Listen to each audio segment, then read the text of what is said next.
Now, folks, all I know is what I read in the papers. I've been reading a lot about this dust, and I've been reading a lot in history, and Rob Wagner's script. It's got a story about it, was good, and all these.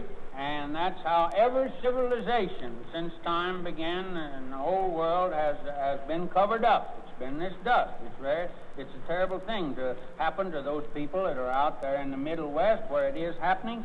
But on the other hand, it's a great tribute to feel that the Lord feels that you have a civilization that is so advanced in the rest of civilization that it is the first place to be buried under. I mean, you know, there's something in that, you know what I mean? Just think of our Middle West. I didn't think at first that we was that smart in Oklahoma and Kansas and Texas and eastern Colorado, but our Almighty, He must know now that it would ever cover up California for the same reason. I got my doubts. So my wife and daughter has just returned from a trip down in Egypt, and they went way up the Nile, flew up the Nile, and went in at Luxor, and went way down. She told me hundreds of feet down in underground that had been covered by the dust and storms of centuries and centuries to see old King Tut and Ramesses and the old Pharaoh's tomb. That was a great civilization, see, buried in the blowing sand, see. Any old civilization they've ever dug up, sometime they go down and find 2 or 3 layers of civilization. All been covered up because they plowed underground that you shouldn't never plowed under in the first place, you know. And they cut down a tree that never should have been cut down anyhow. You know, we're always talking about pioneers and what great folks the old pioneers were. Well, I think if we just stop and look history in the face, a pioneer wasn't a thing in the world but a guy that wanted something for nothing. That's about all, you know. And he was a guy that wanted to live off of everything that nature had done. He wanted to cut a tree down that didn't cost him anything, but he never did plant one, you know. He wanted to plow up land that should have been left to grass. I don't know, we're just now learning, you know, that we can rob from nature the same as we can rob from an individual. All he had was an axe and a plow and a gun, and he just went out and lived off nature. But it's really, he thought it was nature he's living off of, but it was really future generations that he was living off of, you know. Now, Roosevelt, you remember, here a couple of years ago, do you all remember this? Roosevelt suggested planting millions of trees in all the dry regions, you know. He said, ever so many miles, we'll put a row of trees clear across the country. Well, the Republicans had one of the best laughs they've had since 1928 when they read that. It says, imagine the government going into the tree planting business. What a nut idea. It was so nutty that it'll be about 10 or 15 years before they'll be compelled to do it. That's how nutty it was, see?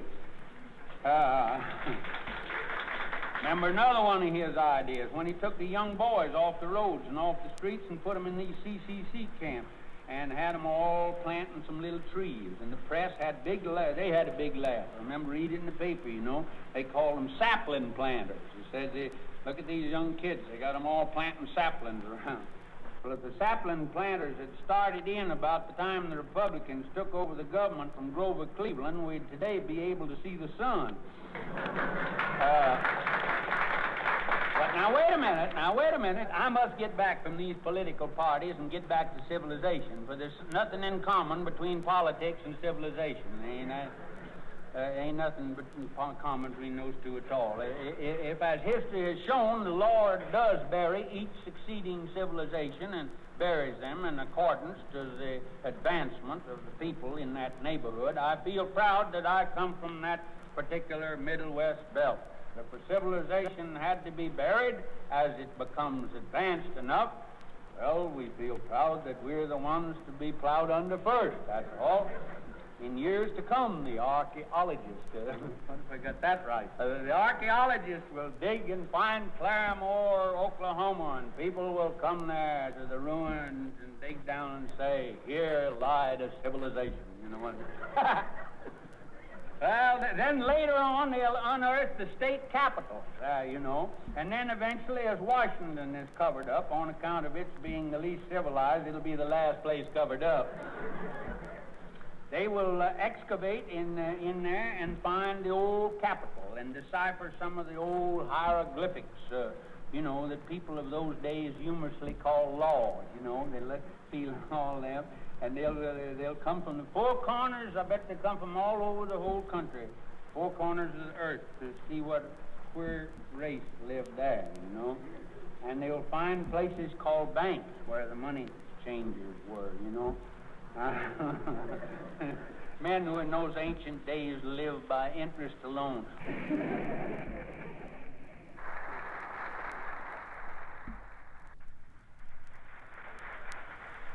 Now, this is President's Day. We generally recognize anything by a week. We have them by week. We have Apple Week and Potato Week and Don't Murder Your Wife Week and Smile Week, with everybody going around grinning like a possum and for no reason at all. We have Don't Get Hurt by an Automobile Week. So somebody hit the bright idea and they said, here, if prunes are worth a week, the president ought to be worth something anyhow. And so they figured out they couldn't give him a week, but they compromised on a day. Well, the reason we give him a day was he cuts down on everybody. And they said, well, he's been cutting down, so we'll just give him a day instead of a week. So that's how we're very generous that way. We're wonderful with our presidents. When the sun is shining, we cheer them and let it start raining. And if they don't furnish us, some umbrella and some goulashes, it's furnished by the government. Well, boy, we give them the boot right then. The man I'm going to try to pay a little respect here tonight, too, on account of being President's Day. We have no precedent in the accomplishments which this man has performed in the last, 7 weeks is all he's been in there. That bird has done more for us in 7 weeks than we've done for ourselves in 7 years. We elected him because he was a Democrat. And now we honor him because he's a magician. He's a Houdini of Hyde Park. And maybe this Houdini of Hyde Park can't do everything. He may not get our hands out of all the handcuffs which we have foolishly stuck our mitts out and got them into ourselves.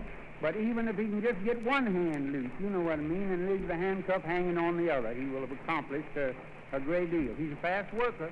He was inaugurated at noon in Washington, and they started the inaugural parade down Pennsylvania Avenue, and before it got halfway down there, he closed every bank in the United States.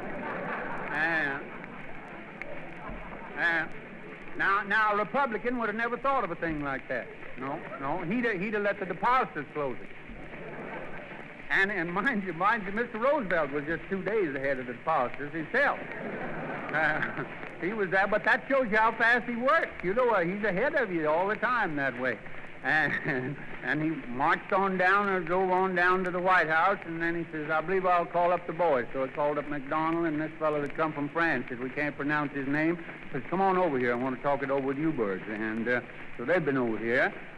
They went back smiling, but they had nothing signed. And, anyhow, then he took the Democrats out of the unemployment ranks, and he's made postmasters out of all of them. And he's made Christians out of the Republicans. And all but Ogden Mills. Ogden is still, he's running around, kind of yapping around, but he's really subsidized by the Democratic Party to kind of put up the appearance of a organized minority. That's what we have. You'd be surprised at the hordes of Republicans who are crawling up to this shrine in Washington to pay their respects to this modern Messiah, this maverick of that once disgraced the Roosevelt plan, by doing like Gandhi and joining the untouchables, the Democrats. Only Gandhi was better off because Gandhi was fairly well robed, but when Roosevelt went into the Democratic Party, it didn't even have a loincloth at all. Well, now, when he first went in there, it looked like he wasn't going to draw any dividends. Did you notice the first part of Roosevelt's career up to a late year was spent in doing nothing but nominating Al Smith for president? he'd always nominate Al. Be it a breakfast or a lunch or a clam bake or a horse race or even a Democratic Party where Roosevelt would nominate Al. You could wake him up in the middle of the night, I'll bet, and say, hey, wake up, and then right away, before he'd ask what you wanted, he'd nominate Al, you know? And he made some fine speeches nominating Al because he was nominating a very fine man. But, of course, the country wasn't ready for democracy because it wasn't broke yet. But you talk about sweeping the country. Roosevelt swept the country like a new toothpaste. I would say they rushed up and voted for him just like buying tickets to some new Hollywood sex drama, you know? Well, sir, and he does everything. He does everything very quick, different from that. Look at the Wickersham. Wickersham worked 2 years and spent $2 million. And what did he do with his report? Turned in a report and says, now, I won't be sure. I can't get the absolute proof, but I think there's a little drinking going on around the country. And Roosevelt says, I'll do all that in just 3 words. Just give me 3 words. Says, let them drink. That's all. See? He says, let them drink, and he collected $10 million in revenue in the first 2 weeks. And if it had good beer, he'd have paid the national debt by now. Yes, sir. Wickersham turned in a lot of figures and things. And I said, no, just give me 2 figures. That's all I want, and I'll show you some results. Just give me 3 and 2. Just 3 and 2%. That's all. Well, you know, commissions are fine, but they turn in always a lot of data about something that ain't so good. You know what I mean? Well, what's the use of having a lot of statistics and data on something that you can't do? Well, it's kind of like garbage. What's the use collecting it if you ain't got nowhere to put it? I mean, you know what to do with it. Well, that's the way with commissions. Now, Mr. Hoover, the most conscientious, fine, hard-working man I expect we've ever had in the presidency. And appointing a commission is not any crime. It's been considered a very fine way of handling anything. But it just seems like a presidential commission don't get nothing done, you know. They don't really earn the breakfast that they give them at the White House the day they appoint them. That's what they don't do, you know. And now Mr. Hoover didn't get results because he asked Congress to do something. That's where he made a mistake. He ought to say, this fellow, Mr. Roosevelt, he just sends a thing up there every morning and says, here's your menu, you guys. Sign it, you know what I mean, right here, you know. Right here it is. What are you going to order, you know, and he tells them just what they're going to have. That's what he does, you know. Every morning he does that. All of them work different. They know how to work Congress. Now, Mr. Roosevelt, he never scolds them. You know, he kids them. That's what he does. He never scolds them. You know, Congress is really just children that's never grown up. That's all they are. And well, there you are.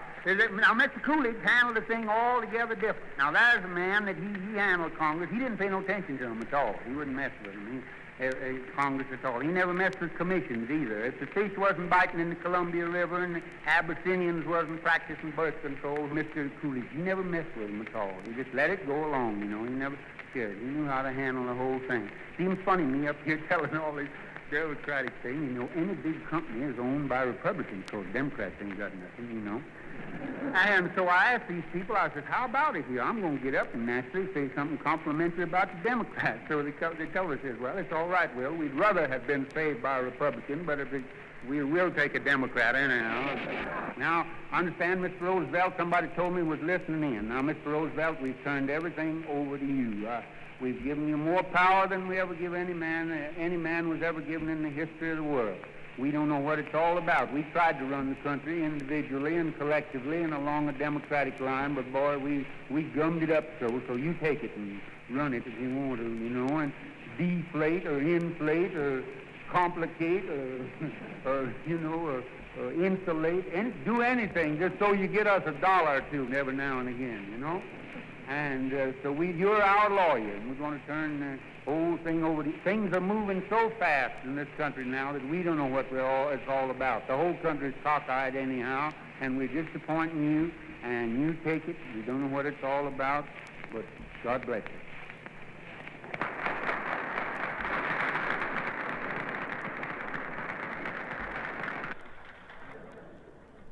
Now, that brings us down to taxes. Boy, when you bring us down to taxes, you're going to hear a howl like a pet coon.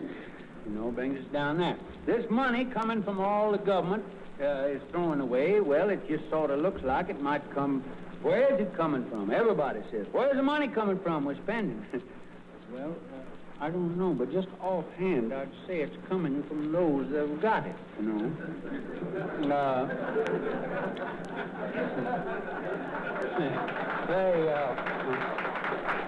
I don't know. That may be just a rough idea of mine. I don't know, but I kind of believe that's where it's coming from.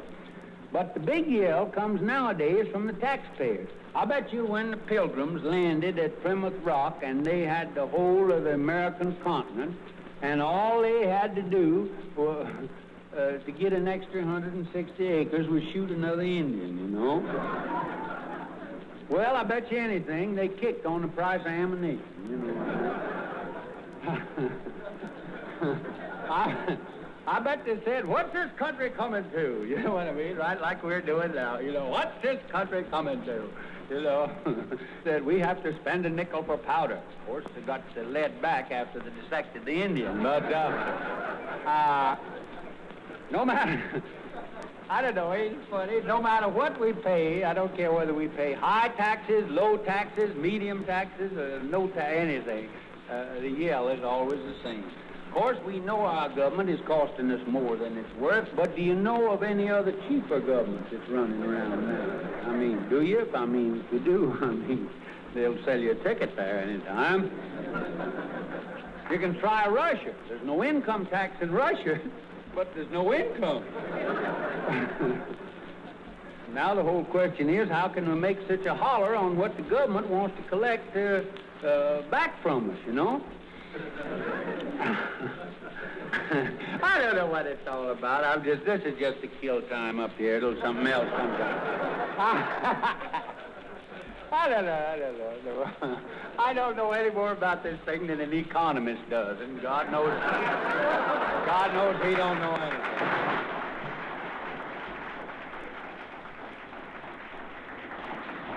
Well, now, anyhow, on last Sabbath evening, I referred to the Pilgrims, our Pilgrims landing on Plymouth Rock. Well, boy, you ought to wait till I heard from New England. I split New England just wide open. It seems there's a town up there called Provincetown, and they have adopted a slogan which says, don't be misled by history or any other unreliable source. Here's the place where the Pilgrims landed. This is by unanimous vote of the Chamber of Commerce of Provincetown. Provincetown has been made the official landing place of the Pilgrim. Any Pilgrim landing in any other place was not official. If he landed on Plymouth Rock, it just served him right, that's all.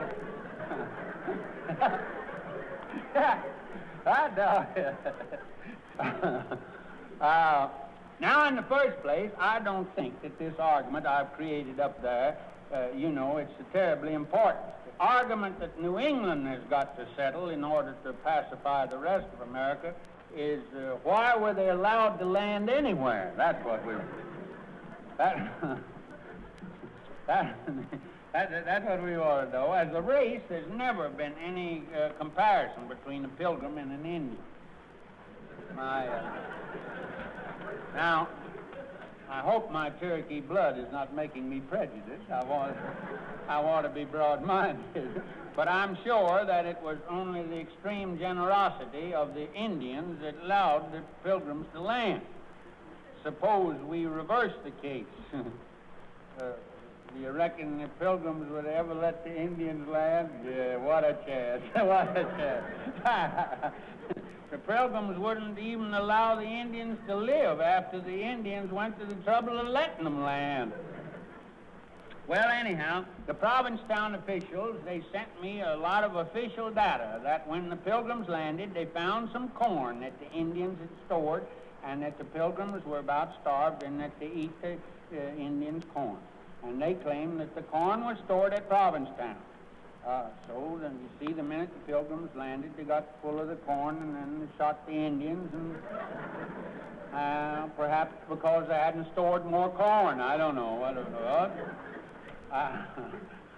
Of course, but they'd always pray. That's one thing about a Pilgrim. He would pray. mostly for more Indian corn. But you've never in your life seen a picture, I bet any one of you've never seen a picture of one of these old pilgrims praying when he didn't have a gun right by the side of him. You know what? That was to see that he got what he was praying for. Thank you.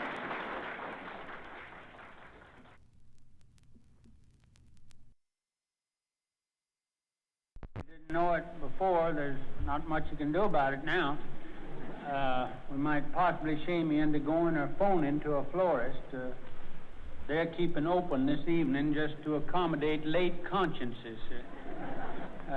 Mother's Day, it's a beautiful thought, but it's somebody with a hurting conscience that thought of the idea.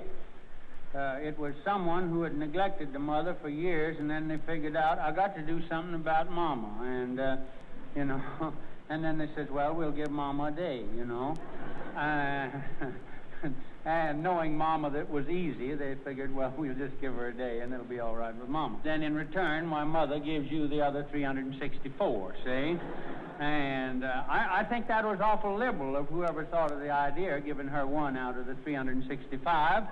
That was tremendously liberal. You know, we have Apple Week and Don't Beat Your Wife Week and Safety Week and everything. They could have given Mother a week, but that would have been giving Mother a little the best of it. So they says, we'll give Mother a day. And, of course, I doubt even then if the thing had gone through if it hadn't been for the florist. They grabbed it and started putting the idea over, you know. The florist, they did that. And, of course, florists have, they got mothers, too. Florists have, but they've got more flowers than they got mothers. And they've got a great organization, the florists have. It's nothing unusual any day for me to get a telegram saying, Congressman Jasbo just died. We have special spray of beautiful lilies holding till we hear from you. And, well, maybe I didn't know more than know Congressman Jasbo, but it just shows you that these florists are on the job every minute. Florists they've just practically corralled this Mother Day business. They have led us to believe that no matter how we have treated our mother during the past year, that a little bouquet of hyacinths of verbenias will square it, you know. Not only with Mother, but with our conscience, too. When, as a matter of fact, you don't have to be squared with your mother. She knows you better than you know yourself. A mother is the only thing that is so constituted that they possess eternal love. Under any and all circumstances, no matter how you treat them, you still have their love. I was telling that to my wife today. I said, you know, Betty, I says, a mother and a dog is the only two things that has eternal love. That no matter how you treat them. And my wife made me cut the dog out, said it didn't. Well, it didn't sound very good, and it might sound disrespectful to a mother, but I certainly didn't mean it that way, but it was the only thing there really is. You know what I mean? And so the poor old dog, he'll have to go. I can't use it on account of my wife made you leave the dog out, but he still loves you just the same, and just as much as the mother did. But this being, maybe someday we'll have Dog Day too or something. I can use that on the dog, but I really do. I hate to leave the dog out, but my wife runs this outfit.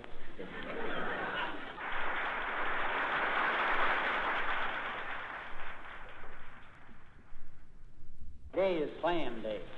I sort of give an inkling of the Rogers plan to an agonized world today.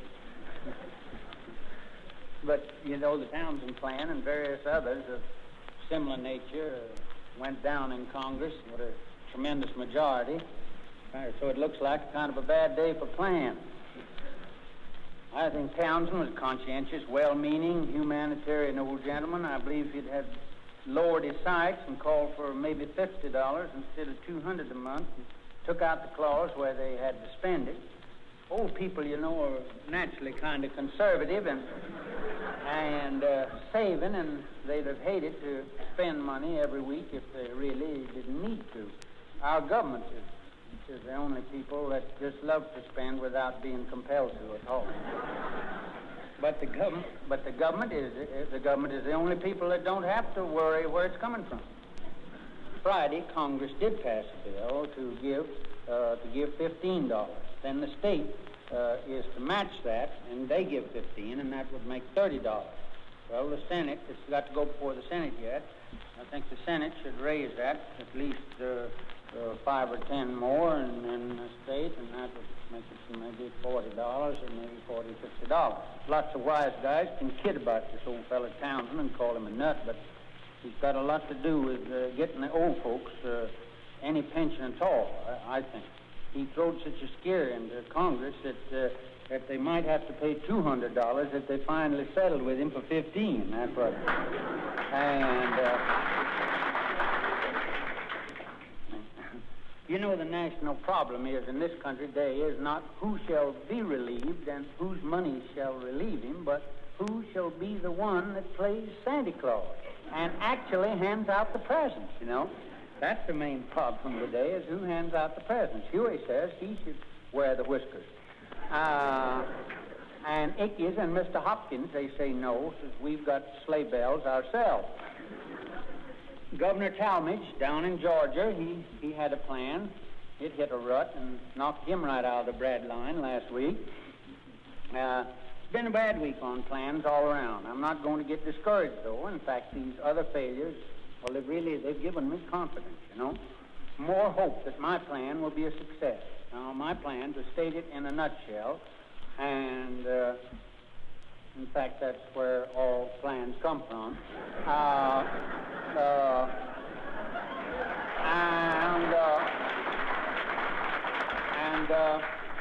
And the nuts should never be cracked. But here is my plan in a nutshell. My plan is a plan to end all plans. It's to do away with all plans. That's what it is. There ain't but one place that a plan is any good and that it'll really work, and that's on paper. But the minute you get it off a sheet of paper and get it out in the air and it blows away, that's what. Now, Mr. Roosevelt, he dragged more he schoolmarms out of little red schoolhouses.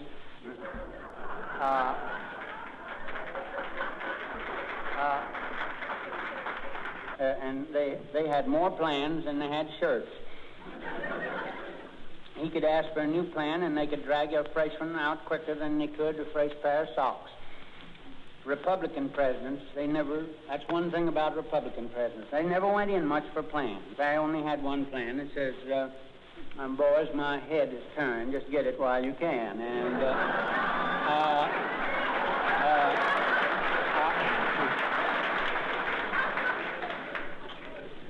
somebody come along and they used that with a plan to plow under part of the cotton. We did, and other nations like Brazil found out where we'd plowed it under, and they come and dug it up, and now they've got more cotton than we have. Somebody had a plan to teach hogs birth control, and now it's a habit with them.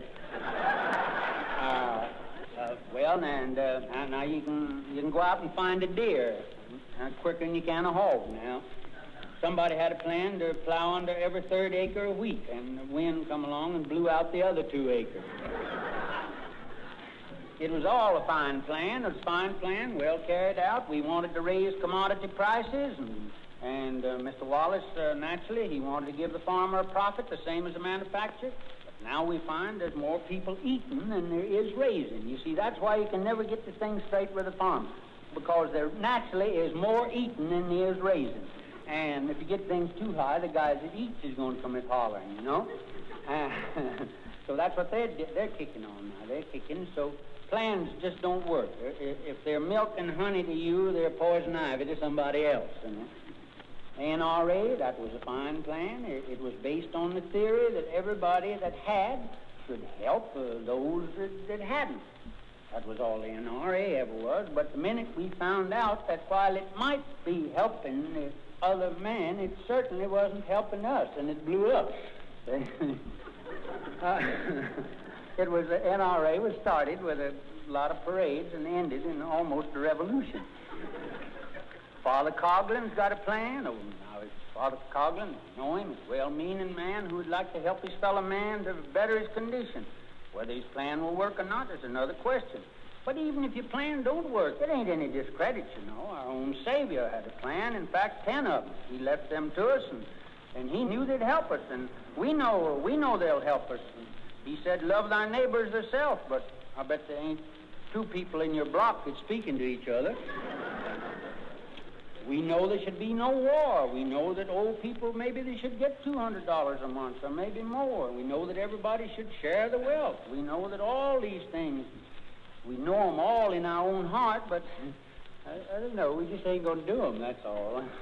You know, we know them. Now, Huey's plan of share the wealth, it's a marvelous idea. And our own downright conscience tells us that there's no reason why anybody should have more than you. There ain't nothing wrong with the plan, only just one little defect. Nobody ain't going to share it with you, that's all. I know a lot of tremendously rich people that should share their wealth with me, but they just don't see it my way. Then I know folks that ain't got as much as I have that think I ought to share with them. Well, I just can't hardly see it that way either, you know. That is, even if I can see it that way, I'm not doing it. Well, we take the case, for instance, of Huey. Suppose Huey was asked to divide his publicity with the other 95 senators. Now, what a fine chance, you know. Say, Huey, we just want you to split this publicity with them, see? Well, that'd be just like getting J.P. Morgan to split what he had with the Navajos or something, you know? Morgan would say, well, why should I split with the Navajos? I got nothing in common with the Navajos. Well, that's what Huey would say. Why should I split with the other 95 senators? I've got nothing in common with them.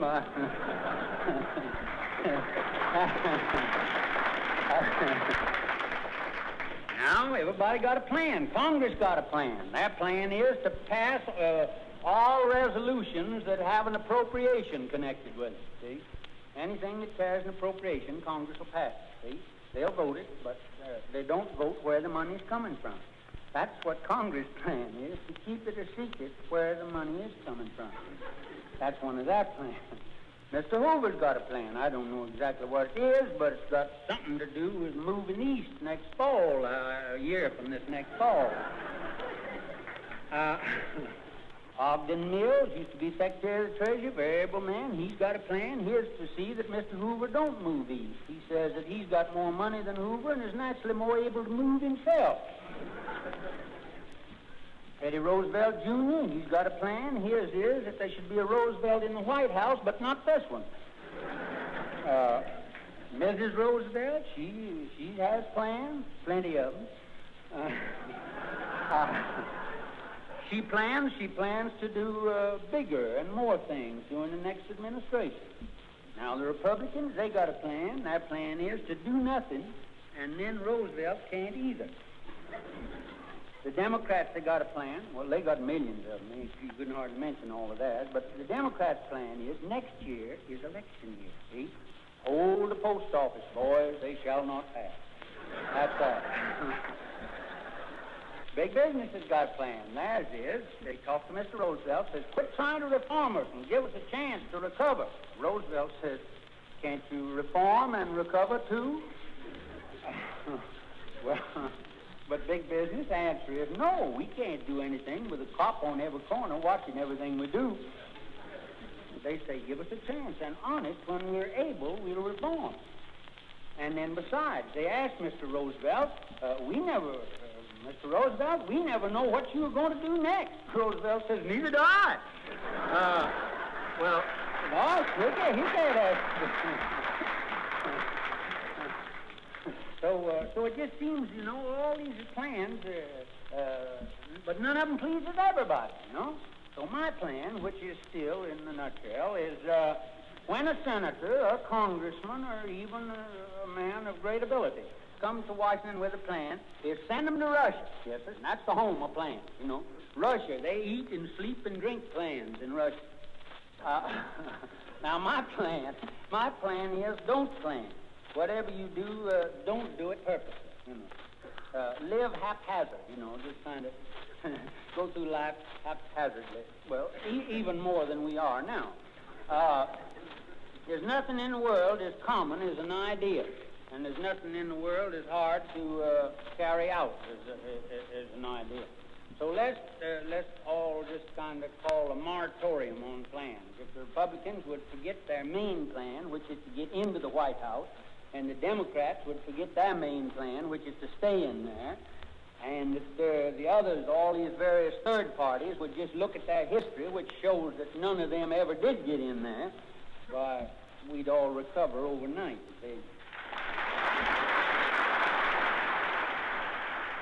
Right on top of my advice to not plan, well, it come a plan from Secretary Morgenthau, who's Secretary of the Treasury. His father used to be an ambassador to Turkey, and a fine old gentleman and a good friend of mine.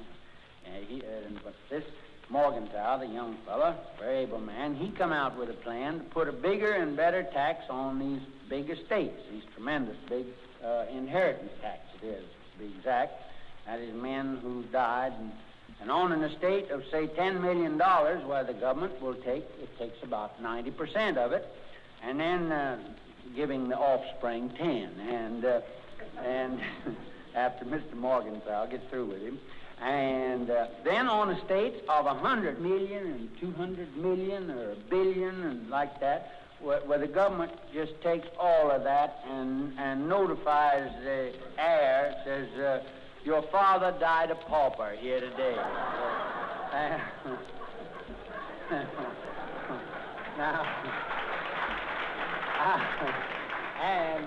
He died a pauper here today, and he's being buried by the, let's see, it'll be the MEBA. The maybe, that's the Millionaires Emergency Burial Association.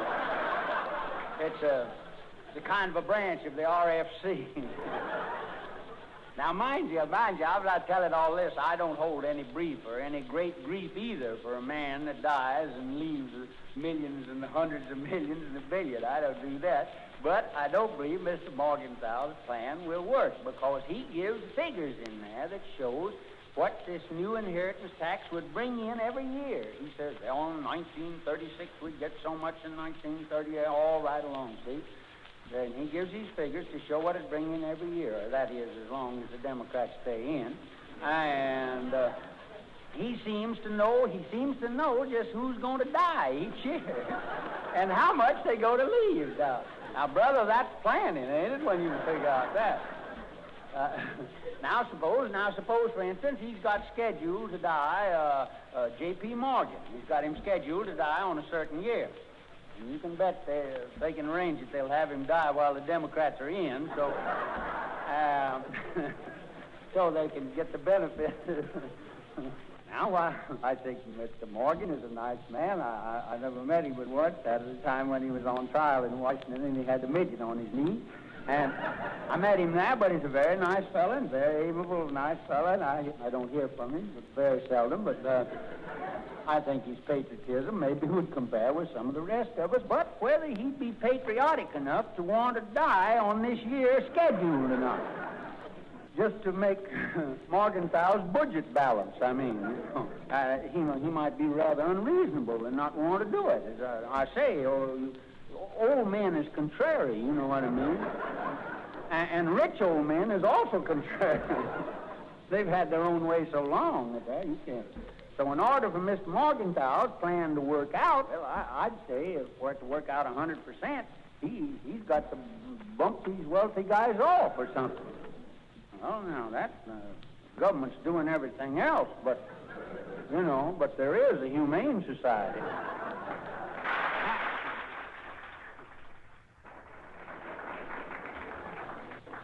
Now, I received a wire this week from a congressman friend of mine who wants a copy of my plan to read into Congressional Record. Now, I feel pretty good about that. That's the highest praise that a humorist can have, is to get your stuff into Congressional Record.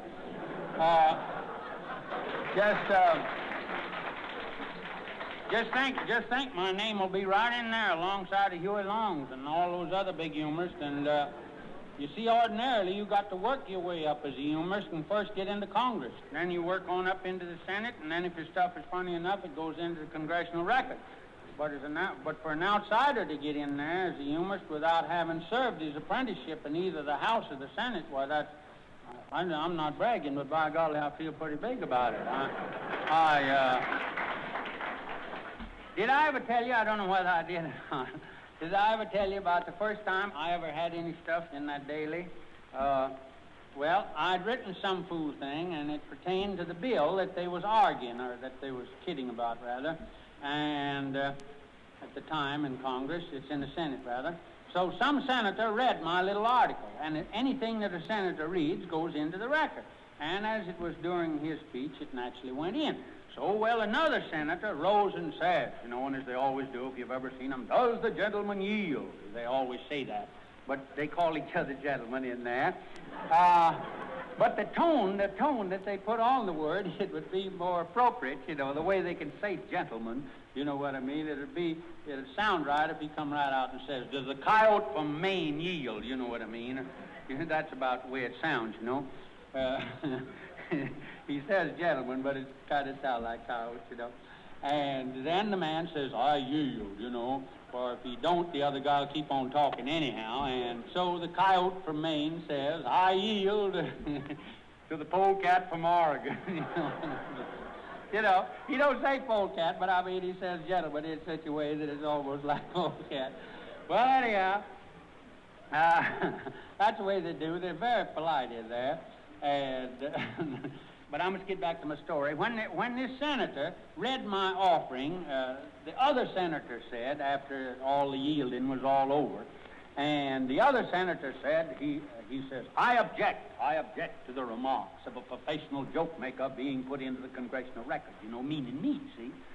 Taking a dig at me. See, they didn't want any outside fella contributing. And, well, he had me wrong. Compared to them, I'm an amateur. And the thing about my jokes is they don't hurt anybody. You can take them or leave them. You know what I mean? You know, you say, well, they're not funny, or they're terrible, or they're good, or whatever it is, but they don't do any harm. You can just pass them by. But with Congress, every time they make a joke, it's a law. You know, and every time they make a law, it's a joke.